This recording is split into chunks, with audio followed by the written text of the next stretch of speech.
Hi guys, it's the 1st of May. The kiro-iso has been released and so much has changed that we are splitting the what is new video into pieces. One of the other things you need to remember is number 7 here, the edu-dot-files, branding migration from archlinux to edu to kiro. Kiro common sh unified shared library created 1000+ lines, 80 functions, strict error handling enabled across all scripts. That's what is Claude telling us. Now, the edu-dot-files, it is important to know that if you are on Kiro, we've split things into pieces. So this thing and the edu system files, it was all mixed in one thing, right? The system files are part of the dot files, and at some point in time, 1 file, 2 files, 30 files, right? We split it. So if you have if you're following the kiro-iso and you update, you need to remember today, certainly today, but already 2 weeks ago or so, right? You had to tell sudo pacman -s edu system files. So the files were split into 2 packages. You need both of them, and if you clean install today from the 1st May, the ISO is of course okay. But if you keep rolling, you need to add this guy. So the dot files are what you expect them to be. It's a general setting, kind of having fun as well. So there are little things in here like the puke, the skull puke thing is nice, and the Christmas tree is nice, and little Space Invader thing, the skull puke. You know the skull puke, right? It is awesome. Whoever made it, great thing, right? But that's the fun bits, and the binaries there, the caches there for the wall, the coloring of your schemes it's already there, so we have something when we boot up. It's not gonna be blank.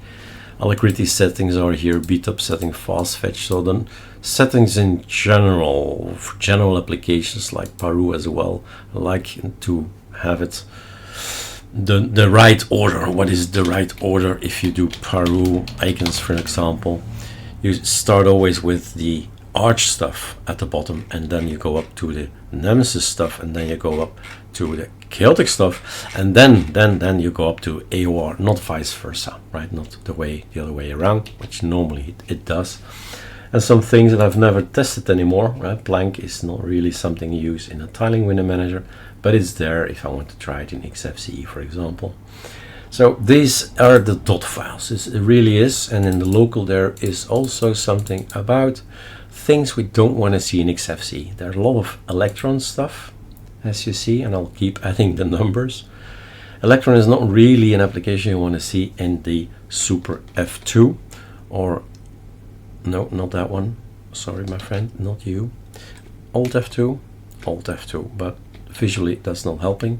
Alt F3, right? So the Xfce menu, this is Xfce. Inside chadwm, well, baby, actually, oh my chadwm. So you don't want to see here Electron, right? It's just something back end, and because of this here, it's not there. Otherwise it will cloud and put all stuff in there that we don't want. And the background is already set. For instance, the Fae background is gonna be oh my chadwm wallpapers, Dracula wallpaper. Things like that, small things like that that matter, that are important, right? And the user, we find some more stuff, local share, Kiro, some things that are important for our system.